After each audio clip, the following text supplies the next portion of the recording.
배열을 만드는 방법은 우리가 데이터 타입으로 넣을 그 데이터 타입 먼저 작성하고 배열명을 작성을 합니다. 보통 어레이라고 해요. 근데 정말 뭐든 돼요. A도 되고요. B도 됩니다. 변수예요, 그냥. 그런 다음에 이제 대괄호를 작성한 다음에 여기서 내가 얼마만큼의 그 칸을 가질 건가를 나눴습니다. 그래서 4라고 해볼까요? 4. 4라고 하면 이제 이거의 의미가 인트형 그러니까 4바이트가 4칸이 있다는 건데 이제 정확하게 그 필요한 메모리를 먼저 잡죠. 그래서 4 곱하기 4는 16바이트죠. 먼저 16바이트를 인트형으로 이제 4개 나눈다. 이런 식으로 생각하시면 된다 했습니다. 왜냐면 그래야 포인터 연산으로 바로바로 옆에 있는 것들이 정확하게 그 방을 찾아갈 수 있다고 했기 때문이에요.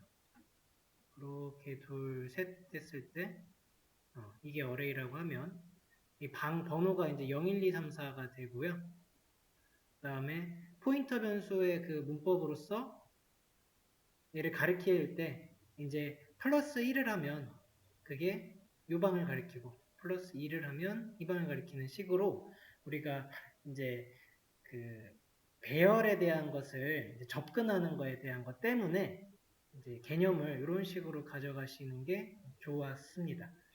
왜냐면 층층이 쌓아간다. 그냥 하나하나 이렇게 쌓는 거야, 배열을. 이렇게 해버리면은 그게 확실치 않다고 했습니다. 컴퓨터가 정확하게 이제 쌓여서 포인터로 내가 이렇게 0, 1, 2, 3, 4 되는 게 아닐 수가 있다는 거예요. 0, 1, 3, 4 이런 식으로 될 수도 있는 거라서 제대로 포인터 연산을 사용할 수 없게 됩니다. 어쨌든 이게 만드는 방법입니다. 그러면 이제 우리는 여기서 16바이트를 할당을 받았고 이 배열 안에다가 데이터를 넣는 거는 이런 식으로 해서 접근을 했죠. 접근 자체부가 먼저 아시면 돼요.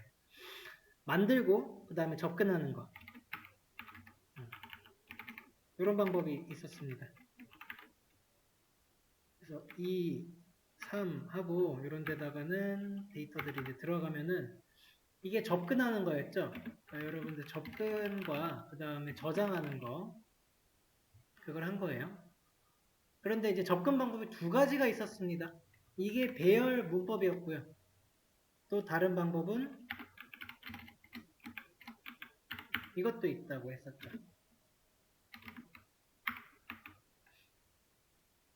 얘도 접근인데 차이점은 이거는 포인터로 접근을 한 거죠. 그리고 이때 ARR 자체에 접근을 할 때 얘가 가리키고 있는 거는 뭐랑 같았냐면은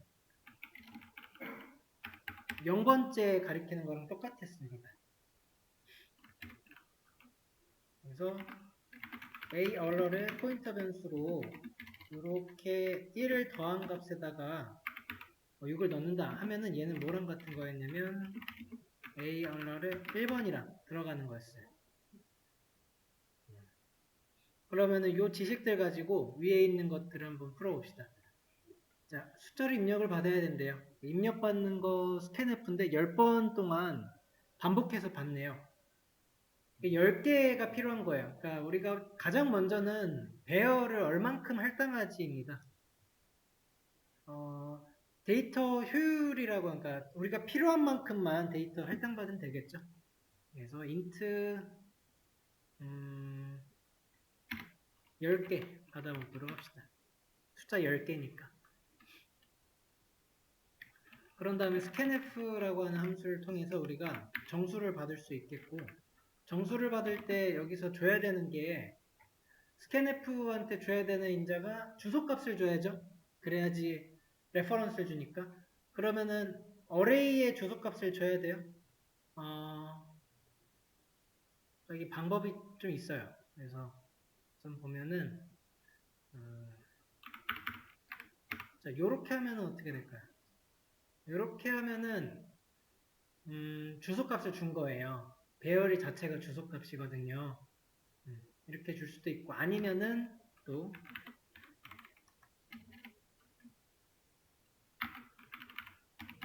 이렇게 줄 수도 있겠죠.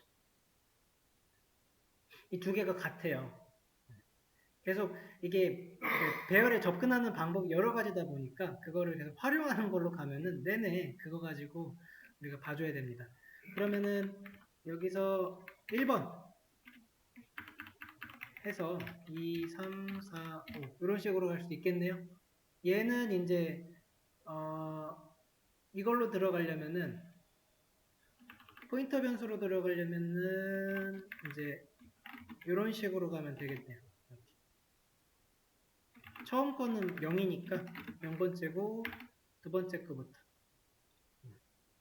자, 지금 지워보면은 요 위에 세 줄과 아래 세 줄이 동일한 거라는 겁니다. 동일한 위치를 지정하고 있고요. 그래서 우리가 일일이 그 연산자를 알고 해석할 수 있으면 되는 겁니다. 자, 그러면 이게 이제 10번째까지 가면 되겠죠. 0부터 9번째까지 가면 되니까 반복문으로 써봅시다. 자, 본문에 0부터 9까지 플러스 시키고요. 그 다음에 프린트 F 쓰셔서 우리 저거 받는 거 있죠? 요거 몇 번째 숫자 입력하세요. 요거를 해봅시다. D번째고 여기다가 I 넣으면 되죠. 그 위로 scanf가 들어오면 되게 됩니다. 이때 scanf를 줄 때 두 가지 방법이 있는 거예요. 이때 좀 지워보고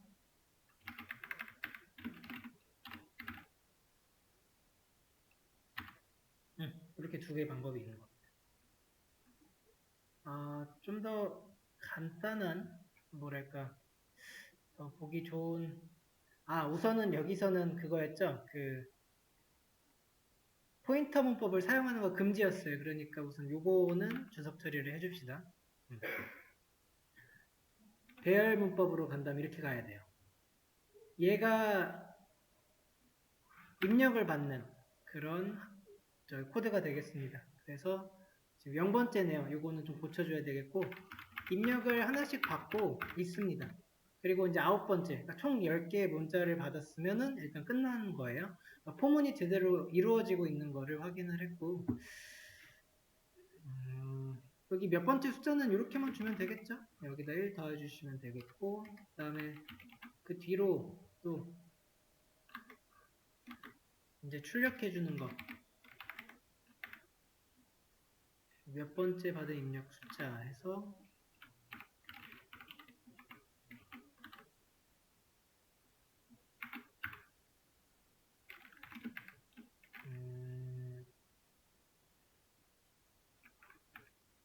두 개 넣어주면 되죠, 이렇게. 그렇죠?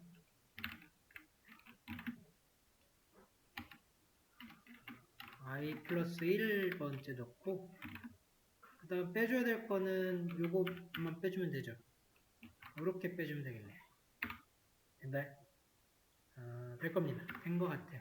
저거 첫 번째 받은 숫자부터 쭉 입력을 한번 해보시고 그게 지금 잘 나오는지도 확인해 봅시다. 7번부터 2번까지 네, 잘 나왔네요. 그래서 우리가 지금 이 배열에 대한 메모리를 만들었죠. 그러니까 순서가 좀 있는 거예요. 순서가 어렵다기보다는 우리가 이 코드를 작성하실 때 생각하셔야 되는 게 배열에 그 메모리를 먼저 받는 거죠. 할당을 받는 게 첫 번째겠습니다. 그런 다음에는 이제 그 각각의 각 배열이 메모리에 접근을 해서 접근을 한다는 거는 이제 저장도 할 수 있는 거고요. 수정도 할 수 있다는 소리고 물론 삭제도 가능합니다. 삭제 같은 거는 뭐 빈칸 같은 거 넣어주면 돼요. 이거를 할 수 있다는 거고 그 다음에 출력도 가능한 거죠. 근데 그것 또한 만약에 접근이라고 볼 수도 있고 각 메모리를 출력 하는 거죠. 출력 또한 접근이라고 생각하시면 결국 두 가지 방법이면 되는 거고 두 가지 어떤 생각에 갈리면 되는 거고 그렇죠. 이런 이제 세 가지 정도의 카테고리로서 내가 코드를 어떻게 써야 되는지를 각각 보시면 돼요. 출력하는 방법에 물론 이제 포인터가 있겠고 배열 문법이 있었던 거예요. 나눠보면은 이런 식으로 되는데 접근하는 것도 포인터 배열 문법 다 되니까 진짜로 줄였으면 뭐 이렇게 되겠네요. 그죠? 그냥 할당하고 접근하고.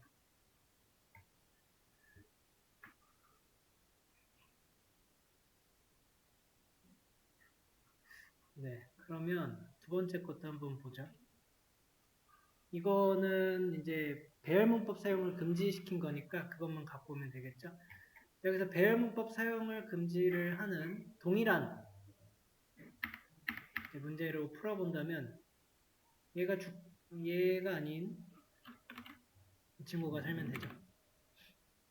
이게 배열문법으로 아니지 포인터 문법으로 들어가는 거고요. 내가 그럼 포인터 문법으로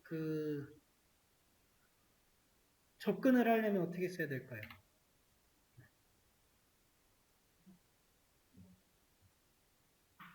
이거는 한번 답해 봅시다.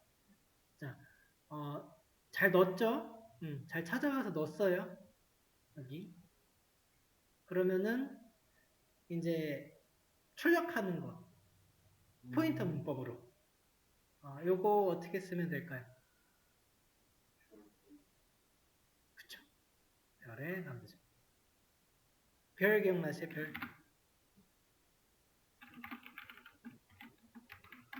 이거죠? 이렇게 들어가면 되겠죠? 이거 별을 쓰게 되면은 그 포인터로 간다는 소리가 되잖아요.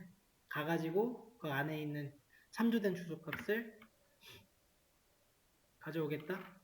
되겠죠? 그래서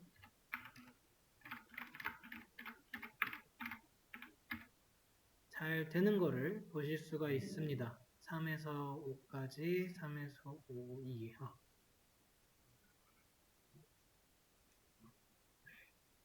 이 그냥 이제 풀이 된 거 보시면 엄청 간단한데